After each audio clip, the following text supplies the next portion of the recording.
BNP সরকারের সময়ে সবাই সুখে আছে, তো এই জন্য আসলে ভূতে কিলাচ্ছে।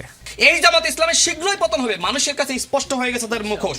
15 বছরে 3 মাসের উন্নয়নকে তো আপনি খারাপ চোখে দেখতে পারেন না। বিএনপি ইশতেহারে যা যা দিয়েছিল, বিএনপি সেই পথেই হাঁটছে। মানে ইশতেহারের বাইরে তো বিএনপি করছে না। আপনি উন্নয়ন হচ্ছে, আমি উন্নয়ন হচ্ছে, কিন্তু পরিবারতন্ত্রের উন্নয়ন হচ্ছে। বিএনপির সবচেয়ে বড় শত্রু বিএনপি নিজে। আপনি যখন কথা বলবেন প্রথমে নিজেরটা চিন্তা করতে হবে যে আমি যে বিষয়ে কথা বলছি নিজের পায়ে নিজের কুড়াল মারছি কিনা, উপর দিকে থুতু মারলে নিজের গায়ে পড়বে। 15 বছরে 3 মাসের উন্নয়নকে তো আপনি খারাপ চোখে দেখতে পারেন না, কারণ আমার হাতে স্টিল ইলেকশনের ভোটের কালিটা আছে। কিন্তু বিএনপি ইশতেহারে যা যা দিয়েছিল, বিএনপি সেই পথেই হাঁটছে। মানে ইশতেহারের বাইরে তো বিএনপি করছে না। তার যে কমিটমেন্ট ছিল জনগণের সাথে, বিএনপি সেই কমিটমেন্টের দিকেই হাঁটছে বলে আমি মনে করি। তো তার মানে আমি মনে করি যে যে কথাগুলো হয়, you have to understand what is rhetoric. একটা রাজনীতিতে রেটরিক একটা খুব ইম্পর্টেন্ট জিনিস, এবং রাজনীতিতে আপনাকে দেখতে হবে যে যে কথাটি দিয়ে আমি শুরু করেছিলাম, যে জনগণের চোখে আসলে কি দেখছেন, জনগণের প্রতিফলনটা। স্বরাষ্ট্রমন্ত্রীর বক্তব্যটাকে আপনি কি রেটরিক হিসেবে নিচ্ছেন? স্বরাষ্ট্রমন্ত্রী যেন কি বলেছেন একটু যদি রিপিট তিনি করেন। বলেছেন যে সরকার এরই মধ্যে 50% ইশতেহার বাস্তবায়ন করেছে। হ্যাঁ, মানে বাস্তবায়নের পথে আছেন। বাস্তবায়ন করা তো অ্যাকচুয়ালি, আপনি যদি এখন ফ্যামিলি কার্ডের কথা বলেন, ফ্যামিলি কার্ড দেওয়া হয়ে গেছে, কিন্তু বাস্তবায়ন মানে একটা চলমান প্রসেস, এটার মধ্যে থাকতে হবে। এখন ফ্যামিলি কার্ড বাস্তবায়ন হয়ে গেছে, আমি তো বলতেই পারি হয়ে গেছে। কৃষক কার্ড চালু হয়ে গেছে, বলতেই পারি হয়ে গেছে। মানে বিএনপির ইশতেহারে যা যা ছিল সবই চালু হয়ে গেছে। 15 বছরের উন্নয়ন 3 মাসে হয়েছে। ইয়াস, হয়েছে বগুড়ার শিবগঞ্জে, হয়েছে বগুড়া জেলায়, হয়েছে স্পেসিফিক গাজীপুরের একটা আসনে। এইরকম যেখানে মন্ত্রীরা আছেন এবং নিজ দলের আছেন, সেখানে তারা অ্যাভারেজে জেলার বা উপজেলার যে বাজেট 1-2 কোটি টাকা, সেখানে 112 কোটি টাকা, 122 কোটি টাকা, 74 কোটি টাকা। তাহলে তো অবশ্যই বেশি হয়েছে। 15 বছরে এত কোটি টাকা যাওয়ার কথা না তো। সে জায়গায় ডেভেলপমেন্ট হয়েছে, এটা তো খারাপ কিছু না। 2 নম্বর আরও একটা ডেভেলপমেন্ট হয়েছে, অনেক ডেভেলপমেন্ট। সেটা হলো যে এই 15 বছরে তো আমরা কোনো প্রশাসক দেখি নাই, একবারে এক দলের নেতা সব। এটা শেখ হাসিনা করতে পারেনি, সেটা তো আমরা 3 মাসেই দেখেছি। এটা তো বিশাল ডেভেলপমেন্ট, একদম একচেটিয়া, কোনো সমস্যা নেই। আর একটা ডেভেলপমেন্ট তো অবশ্যই দেখা যেতে পারে। এবং মেয়র শাহাদাত সাহেবের কথা বলেন, সিটি কর্পোরেশনে মেয়াদ শেষ হয়েছে তাও ছাড়ে না। হেভি ডেভেলপমেন্ট না, নিজ দলের ডেভেলপমেন্ট আছে। বিভিন্ন ধরনের দপ্তর অধিদপ্তরে তো কোনো পলিটিক্যাল পার্টির নেতা হিসেবে কখনো চেয়ারম্যান দেওয়া হয়নি, কিন্তু সেগুলো বরেন্দ্র ভূমিতে দেওয়া হয়েছে। সেগুলো আগে এরকম দেখতাম যে আওয়ামী লীগ সমর্থিত, বিএনপি সমর্থিত। যেমন আমাদের এখানে সম্মানিত একজন আলোচক আছেন, ডক্টর ম্যাডাম আছেন। এইরকম হয়তো আদর্শিকভাবে তাদেরকে বিভিন্ন ডিপার্টমেন্টের হেড বানানো হইতো, বা আর বিভিন্ন ধরনের অধিদপ্তরগুলোতে। এখন সেটা না, এখন directly political development. So we see the development is there. তো এই জায়গা থেকে এখন বলে যে কোনো দাম বাড়ে নাই। আচ্ছা খেয়াল করেন, গ্যাসের দাম আজ থেকে 3 মাস আগে ছিল প্রায় 1300 টাকা, এখন সেই গ্যাসের দাম 1900 টাকা। বাহ, ভেরি ইন্টারেস্টিং না ডেভেলপমেন্ট না? কোনো দাম বাড়ছে নাকি? কোনো এইসব নিত্য প্রয়োজনের দাম বাড়ে নাই তো ভাই। তারপরে 1900 টাকা দিয়েও কি আপনি পাচ্ছেন কিনা? এইটা আরেক জিনিস, ওটা পাচ্ছি কিনা সেটা তো বলা যাবে না ভাই। এই যে ইলেকট্রিসিটির কথা 1.5 বাড়লো প্রতি ইউনিটে, সেখানে আবার 13-14 ঘন্টা তো যায়ই কারেন্ট আসে কখন, সেটাই তো চিন্তা করার বিষয়। এটা তো কোনো বাড়ে নাই। বিদ্যুতের দাম বাড়লে তো জিনিসপত্রের দাম বাড়বে না। আচ্ছা, অয়েলের দাম, তেলের দাম কথা বলেন, বিশ্ববাজারে কমছে, কিন্তু আমাদের এখানে 20 টাকা বেশি না। তো সেইগুলোও যদি বলেন, হ্যাঁ এখন বিরোধী দল বললেই তো দোষ, বিরোধী দল বললে যত দোষ নন্দঘোষ, যত দোষ সব বিরোধী দল। এখানে বিরোধী দলের পতন না ঘটানো পর্যন্ত আমাদের উন্নয়ন ঘটবে না আসলে। উন্নয়ন নিয়ে ব্যাপক 3 মাসে আপনার 15 বছর উন্নয়ন হয়েছে।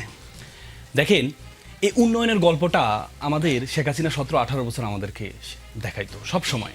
এর উন্নয়ন, সবার আগে উন্নয়ন, কোনো গণতন্ত্র দরকার নেই, কোনো ভোটের অধিকার দরকার নেই। উন্নয়ন হলে দেশে আর কিচ্ছু লাগবে না।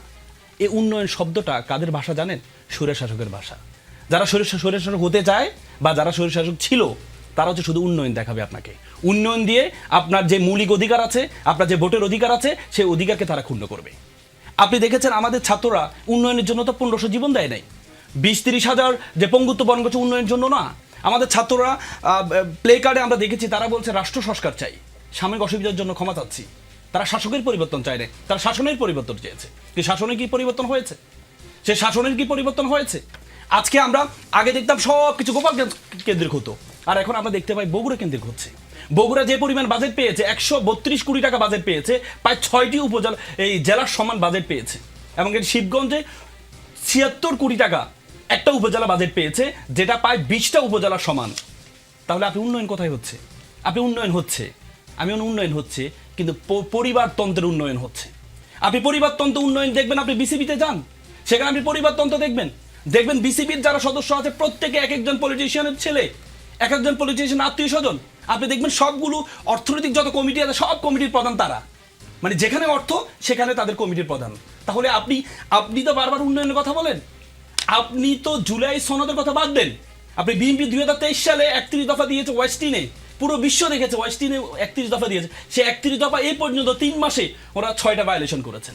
31 দফা প্রথম দফা ছিল সংবিধান সংস্কার কমিটি করবেন, সেটা ভায়োলেশন করেছেন। সচিবালয় প্রতিষ্ঠা করবেন ওনারা বলেছেন, প্রতিষ্ঠিত সচিবালয় ওনারা উন্নয়নের নামে সেটাকে বাতিল করে দিয়েছেন। ওনারা সুপ্রিম কোর্টের সচিবালয় সেটাকে ওনারা বাতিল করে দিয়েছেন। ওনারা বলেছেন কখনো প্রশাসক নিয়োগ করবে না স্থানীয় সরকারে, অর্থাৎ প্রত্যেকটা জায়গায় ওনারা প্রশাসক নিয়োগ করলেন। ওনারা বলছেন ক্রিয়াঙ্গনে কখনো ওনারা দলীয়করণ করবেন না, অর্থাৎ প্রত্যেকটা ক্রিয়াঙ্গনে প্রত্যেকটা জায়গায় ওনারা দলীয়করণ করেছেন। তাহলে উন্নয়নটা কোথায় দেখতে পাচ্ছি? এই 3 মাসের উন্নয়ন 15 বছর শেখ হাসিনা যা করতে পারে না, 17 বছর যা করতে পারে নাই, সেটা 3 মাসে করেছে। আমার মনে হয় মির্জা ফখরুল ইসলাম আলমগীর সাহেব সেটি বলার চেষ্টা করেছে। বিএনপি সরকারের সময়ে সবাই সুখে আছে তো এই জন্য আসলে ভূতে কিলাচ্ছে, মানে যেটা আমাদের এলাকার ভাষায় বলে। জামাত ইসলাম তো 17 বছর আসলে প্রকাশ্যে রাজপথে নামতে পারে নাই, নামতে পেরেছে। তারা তো সর্বোচ্চ 2 মিনিট 3 মিনিট মিছিল করেছে, ভিডিও করেছে, এরপরে তারা ওটা ফেসবুকে ছেড়ে তাদের মোটামুটি গণ অভ্যুত্থান হয়ে গেছে। এখন যে জামাতের আমির গণ অভ্যুত্থানের হুমকি দিচ্ছে, জামাতের আমির কিভাবে আসলে গণ অভ্যুত্থান সংগঠিত করবে? তারা মানে সংসদে এখন বলছে যে আমরা শরিয়া আইন চাই, ওই সময় নির্বাচনের আগে বিদেশিদের সাথে বৈঠক করে বলেছেন আমরা শরিয়া আইন চাই না। এই মুনাফিকিগুলো এখন মানুষের সামনে স্পষ্ট। আমি এই জন্যই বলেছি যে প্রতারণা করে জামাত ইসলাম অতীতে সর্বোচ্চ 18টি আসন পেয়েছিল, এইবার যে প্রতারণা করে সর্বোচ্চ 77টি আসন পেয়েছে, এই জামাত ইসলামের শীঘ্রই পতন হবে, মানুষের কাছে স্পষ্ট হয়ে গেছে তাদের মুখোশ। উনি বলেছেন জামাতের নেতৃত্বে কখনো এই আন্দোলন কখনো সফল হয়নি। তার মানে এটা দ্বারা ওনাকে আমি ধন্যবাদ জানাই, এটা দ্বারা উনি প্রমাণ করে দিলেন জামাত অনেক সময় আন্দোলনের নেতৃত্ব দিয়েছে। জামাত যে আন্দোলন অনেক সময় নেতৃত্ব দিয়েছে সেটার দ্বারা উনি ওনার ভাষ্য দ্বারা নেতৃত্ব সফল হয়নি, মানে নেতৃত্ব দিয়েছে বাট সফল হয়নি, এই যে এতটুকু যে উনি মেনে নিয়েছে। কিন্তু আমি মনে করি বিএনপি এ পর্যন্ত বিএনপি কোনো আন্দোলনই করেনি, বিএনপি কোনো আন্দোলনই করেনি 17-18 বছর। ভাই 17-18 বছর যদি বিএনপির মতো এত বড় দল যদি আন্দোলন করতো তাহলে শেখ হাসিনা এতদিন থাকতে পারতো না। মার্চ ফর ডেমোক্রেসির দিন আন্দোলনে ডাক দিয়ে সবাই বাসায় শুয়ে আছে, বলা হয় জামাত শিবির নাকি মাঠে নামে 2-3 মিনিটের জন্য নেমেছে, তাহলে ওই দিন জামাত শিবিরের ব্যক্তি শহীদ হয়েছে সেই দিন মালিবাগে, অথচ নাকি 2 মিনিটে নাকি মিছিল করে বের হয়ে গেছে। এমনও দিন আছে একদিনে 100-র উপরে শহীদ হয়েছে আন্দোলন করতে গিয়ে। আপনি দেখেছেন উত্তরবঙ্গ ওই সাইড সাতক্ষীরাও তো ওই সব ব্লক ছিল, আর নাকি 2 মিনিটও আন্দোলন করে নাই। অথচ বিএনপি দেখেন জামাত যে নেতৃত্ব দিয়েছে, 91 সালে যে ক্ষমতা বিএনপির প্রথম ক্ষমতার 60টা কে দিয়েছে? জামাত দিয়েছিল। সেদিন পরিপূর্ণ 150টি আসন পাচ্ছে না, এই জন্য ক্ষমতা নিতে পারছে না, সেদিন সে 60টা জামাত দিয়েছিল কোনো স্বার্থবিহীন। জামাত যদি সেদিন বলতো আমাদেরকে 10টা মন্ত্রিত্ব দিতে হবে, বিএনপি দিতে বাধ্য, কারণ তাদের সরকার গঠন করতে হবে। সেদিন জামাত বিনা স্বার্থে তাদেরকে মন্ত্রিত্ব ছাড়া তাদেরকে ক্ষমতা দিয়েছেন। ক্ষমতায় গিয়ে 3 জোটের রূপরেখা ছিল যে তত্ত্বাবধায়ক সরকার অন্তর্ভুক্ত করে সংবিধানে, সেটা ওনারা অস্বীকার করেছেন।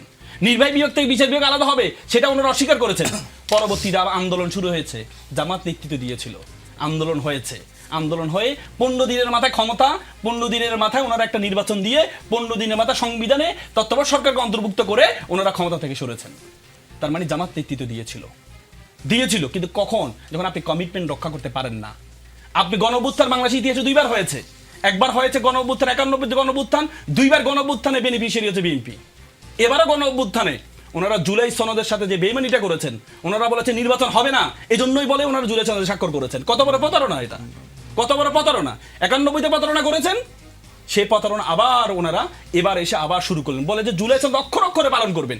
এখনো পর্যন্ত অক্ষর অক্ষরের ডেফিনিশনটা কি আমরা এখনো পর্যন্ত পাই নাই। অক্ষর অক্ষরের ডেফিনিশনটা কি? জুলাই সনদের প্রথমে ছিল যে আপনাকে 2টা শপথ নিতে হবে, এবার প্রথম দিনে শপথ নেন নাই, আপনি এরপরে বলেন অক্ষর অক্ষরে পালন করবেন। আপনি কিভাবে অক্ষর অক্ষরে পালন করবেন? তারপরে দেখেন উনি বলল যে জামাতের বিরোধী দল হিসাবে নাকি ওনার পতন খুবই শীঘ্রই, নাকি জামাতের বিরোধী দল হিসাবে নাকি পতন হবে। দেখেন জামাত যদি বিরোধী দল হিসেবে পতন হয় তাহলে সরকারি দলের পতন হবে না। বিরোধী দল না থাকলে সরকারি দল থাকবে কিভাবে? আপনি যে সংসদে এক পাশ যদি না থাকে, বিরোধী দল অটোমেটিক ভেঙে যাবে। আপনার 2টা পিলার, একটা পিলার আপনি ভেঙে দিলেন, আপনি মনে করেন আরেকটা পিলার দিয়ে আপনি দাঁড়িয়ে থাকবেন, অটোমেটিক ভেঙে যাবেন, আপনি অটোমেটিক ভেঙে যাবেন। না কাউকে আনার দরকার নেই তো, আপনি বলেন জামাত নাকি 76টা আসন নাকি প্রতারণা করেছে।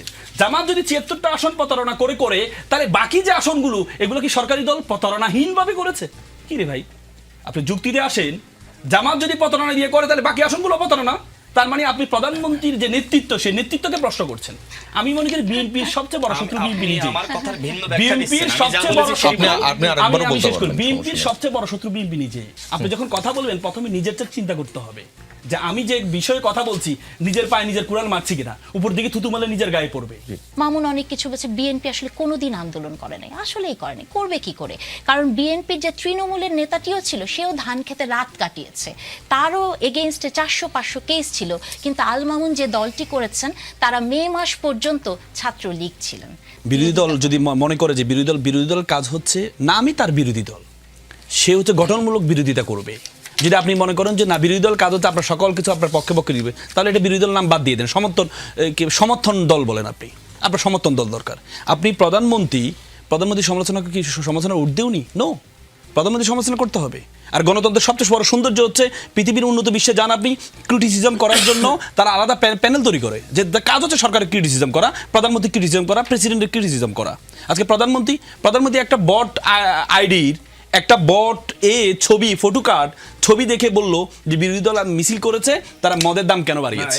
প্রধানমন্ত্রীর জায়গা থেকে তো এটা মানায় না, প্রধানমন্ত্রীর জায়গা থেকে মানায় না। আমার আপার একটা বট আইডির একটা ফটো কার্ড, আপা এটা করে পরে মামলা তো খেয়েছে, যদিও আপা বলেছে এটা আমি দেখে বলে আমি শেয়ার করেছি, আমি বলেছি।